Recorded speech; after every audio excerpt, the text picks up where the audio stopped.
Yeah, big deal day yesterday, fellas, as the Calgary Flames said goodbye to, a warrior, a leader, a quiet but heroic figure, Chris Tanev. 3 trades actually were made. There's a lot there. Essentially, the Devils got in as a third party to help eat more salary as Tanev gets to Dallas on a quarter, 25% of his $4.5 million. That's a hell of a deal for Dallas. He fits exactly what they're looking for. For the Dallas Stars, it's a right shot defenseman that jumps in their top 4. They're not good at getting in front of pucks and blocking shots. He is amongst the league leaders in that. And over his 4 years in Calgary, one of the best defenders in the NHL. Is he going to run your power play? No. Is he picking up points? Not very often. Is he great in his own zone, neutralizing chances against? One of the best. That's what Dallas just added. And they do it for the price of this year's second rounder, a kid that they drafted 2 years ago in the second round, who the Flames clearly like, and a conditional third that they don't even have to part with unless they get to the Cup final, in which, hell yeah, give them that third. Yeah. It's a great deal for Dallas. Yes. Right? The jury will be out on the Flames, and who knows what else was there potentially. Now, the other part of it is, too, if maybe Chris Tanev gets injured. And well, there's lots to it. And in Noodles, and we've said it, and of course, down the road is the only time you'll know, right? That's the only time. Yes. But he doesn't do the deal if there's better out there. Yeah, Conroy likes this player more than I think a lot of other people do. And he has watched him a lot from listening to him speak with Flames TV yesterday. And he's had a lot of his guys in the org watch this player. What my old D partner, Jay McKee, coached him in Hamilton. Odd for Jay to speak so highly of. Do you want to roll through some of that? Like, I don't think that's off the record stuff. I think it's not. It just speaks to what now Jay McKee, because he was with the Hamilton Bulldogs. Played. They went to the Bertha Memorial Cup, won the OHL championship. He was there for 2 years, 2 full seasons, in the Ontario League. And Jay McKee, your old teammate, his coach there. Genuinely a great human being, incredible hard worker on and off the ice. Always in the weight room before players arrived to the rink. And long after they left, there were days where I'd be leaving the arena and I'd hear shots off the glass and from down the hallway, go take a look, and it'd be him still on the ice. Always did it without being asked. It's everything you want to hear. Yes. Stay-at-home style defenseman, but he moves the puck well, enjoys playing physically, and was a major success as an 18-year-old in our championship season. As an 18-year-old. Yeah. I don't say this often or lightly, but he's a special kid. Yeah. Yeah. And why don't we just jump to the head coach of the Texas Stars? He's playing in the American League as a 20-year-old. He's a left shot defenseman, good skater, physical player, defense first. This is their head coach of Calgary, and he's a first-class individual. He wanted to say a few words. He hung around after the trade. He got scratched last night for their game because he was involved in the trade. Waited till after, spoke very highly of our organization his time here. We feel the exact same way about him. I told him, I'm from Calgary. If he needs anything, a home-cooked meal, let me know. Yeah. So this guy is winning people over everywhere he goes. And, as a Russian guy, that's not often easy to do because it's a different culture. It's not home. He has got nothing but sterling character references everywhere you go. Now, that doesn't mean he's going to be a great hockey player. Yeah. What it does mean is that you don't have to worry about the character.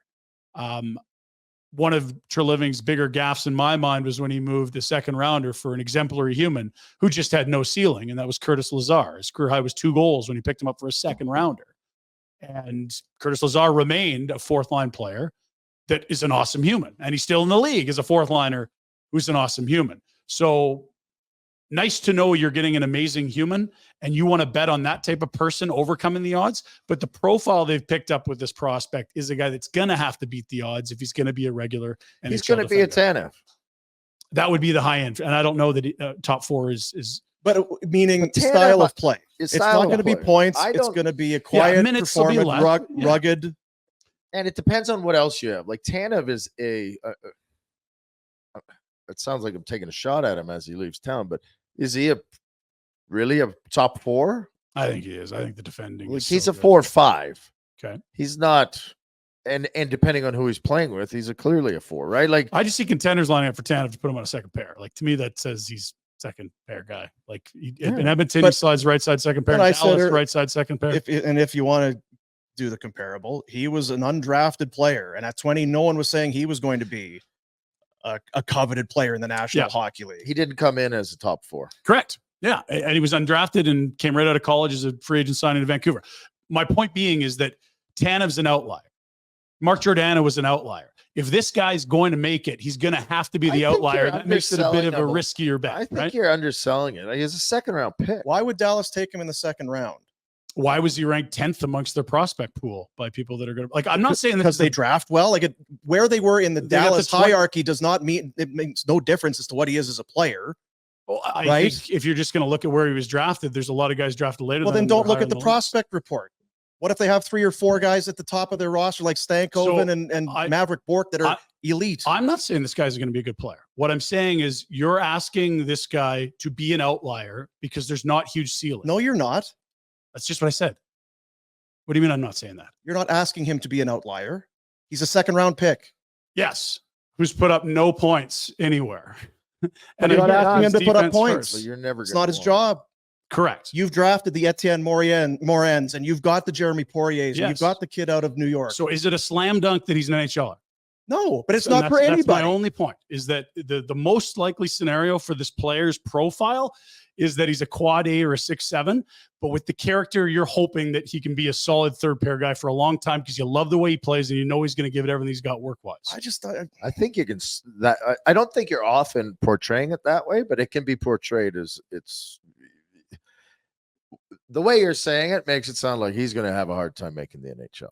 And that's correct for everyone. It's not an argument. I'm not saying that you're wrong. I'm just saying he was also a second round pick. Like, we covet second round picks. And it's odd. As soon as you become a second round pick, they don't covet the second round pick. Do you know what I mean? Like, we got to get these picks. Second round pick. That's a good pick. Except now we've got a second round pick that's already been picked, and maybe he's not as good as a second round. Like, it depends, right? Because for the example for me would be like, you look at William Stromgren, a guy that the Flames draft in the second round, you're like, meh, probably not a player. And then it's like 2 picks later, Stamkos, give us that guy. So you just know more about the guy 2 years later. That's all it is. You do have a longer viewing of him. And so what I would say is, if you view this as 2 seconds and a conditional third, does that change the way you feel about the deal? And if you like this player, you probably say, no, it doesn't.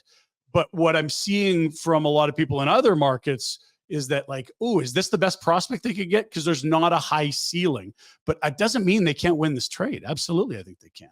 The thing of it is, if you're going to judge it by points, because remember, the Flames make this trade, they don't get a point or 2 or 3 a year. They're not going to judge him on what he does offensively. They have offensive guys. It's what he does on the defensive side why they made this trade. Yes, it's his ability, his skating, his stick work. Physical guy. Hope and pray he can play with Shillington, and he's 20. No one's suggesting we know what the finished product is. It's just that when you look at players that have done what he's done through draft year, draft +1, and draft +2, it's like less than 10% turned into NHLers, and that's fine. You're betting on the best character. Compared to what? Just the same profiles. Like, here's his age, here's his birth date, here's his production. So it feels like production. Again, you're coming back to production. Because almost even the defensive defensemen produce at lower levels. How many points do you have in junior? 45. Yeah, right. Like, that's points. It's fine. This is a unique case. So 1 year at college, Chris Tanev puts up 28 points in 41 games. This is my point. When you're a defensive defenseman, you don't flash if you're doing things correctly. If you're playing well, you're not really noticed a ton. So it'd be easy for these guys that do the scouting reports and everything else. Like, oh yeah, not to interrupt you, but I actually think, and I've talked about it and we've brought it up, in a day where you can't scrap as a defensive defenseman, you're screwed. It's really hard to stand out, right? You have to grind and do it continuously over and over and over and over to get noticed. Because you can't go get in a fight he fights like that guy. Right? Like, there's not a lot. He's not going to get points, clearly. Yeah. And that's fine. Okay. You don't have to, but it's very hard for guys that are defensive focused to even get noticed. Now, what about Brostevich? Yeah. He's got tons of points. Tons, yeah. So it's red carpet to the NHL? Of course not. I'm just saying, like, you would say Chris Tanev's a defensive defenseman. He was almost 3/4 a point per game in college his first year. Do you understand that? Yeah, I do. So even the most defensive I hear you. A defensive defenseman produced at Yeah, the collegiate you're level. repeating yourself, and I'm And saying at the again, I hear American you. League level, he produced more than this cat in his first year. I think he can be a very nice piece. There are many that think this is underwhelming. Scouts and people that work in front offices. There sure are. And So you know what? that's all I'm telling you. You know what? He's going to have a hard time making the NHL. You read some other guys, they're going to have a hard time keeping him out of the NHL by how he plays. The character you wouldn't bet against. By how 100%. he plays, not character. Seems there's so much out there that at 20 years of age, 2 seasons in North American hockey as a junior, and well, this is what it is. No one said what it is. So I'm just you're telling me exactly what it is. I'm telling you that this is a longer shot, but that I don't know what he's going to be. That's all I'm saying. And if he has the character he has, I'd like you bet on that character if you're going to bet. For sure. But if you're drafting or trading for a player to play a specific role, and clearly that's what this is. They didn't go looking for the best defenseman. They looked at their cupboard and says, offense, offense, offense. We're going to have to do a lot of teaching on the defense side with Poirier. Yeah, but they've got Kuznetsov and Solovyov for profile as third pair guys. It's not like they don't have those guys. That's why this deal was done. I get it. They really Conroy like the said as much yesterday. They like the player. Is that they get this guy because of the offensive abilities of those other 3. That this can be a complement to that. That's all. Yep. But if you're a team that drafted the guy hoping he's going to come in and get you points, and yeah, you're going to be disappointed, and he may have a hard time making your team because of that. But if they're looking for him to be defense first, and he can be that, what's then Pahal? he's got. I mean, Pahal to me is a guy you got on waivers who's in his mid-20s, is a 7-8 around the league. And Pahal would have outproduced him at all levels. Not that he's a defense guy, but I'm just saying, like, it's a really, you can go back and look at profiles. This is a very, very, very rare profile that makes it. It doesn't mean he won't. That's all I'm saying. And look, if you went to a neutral group of NHL observers, they would say there's guys with higher ceiling you could have chased, but Connie loves this player. Like, I'm not denying that. There is the characters through the roof, and he gives them an element they don't really have, is the point you're making. That's just the main point that I'm making, is that he is filling a role that they are wanting to fill. They're not starting from scratch looking for the best 7 defensemen. They're trying to augment what they have, and they feel like this is the best way to do that, which I think gives him a better shot at making the NHL if that's what they're looking for. If the spot that they're looking for, he's tailored for, I think gives him a head start. And the Pahal point's an interesting one, because you can't go find top 4 defensemen on waivers almost ever. No. Like, maybe you have Gustav Forsling in Florida 4 or 5 years ago. It's very rare. The types of guy you can find, they're third pair, 6'7", that have some physicality and some warts that don't produce offense. So that would be the argument against this type of a player as the prospect. But if you view it as 2 seconds and a conditional third, I think that's a nice return for 20-some games of Chris Tanev in a playoff run. And regardless, I just think that that's the market. But I said that to last night because it was yesterday. We were talking, well, if you get a couple firsts, maybe get a first in the Tanev deal, and you get a first in the Hanifin. Well, you didn't get the first. I feel like immediately it's kind of you're disappointed. If you thought you were going to, well, wait another week, maybe you'll get the first.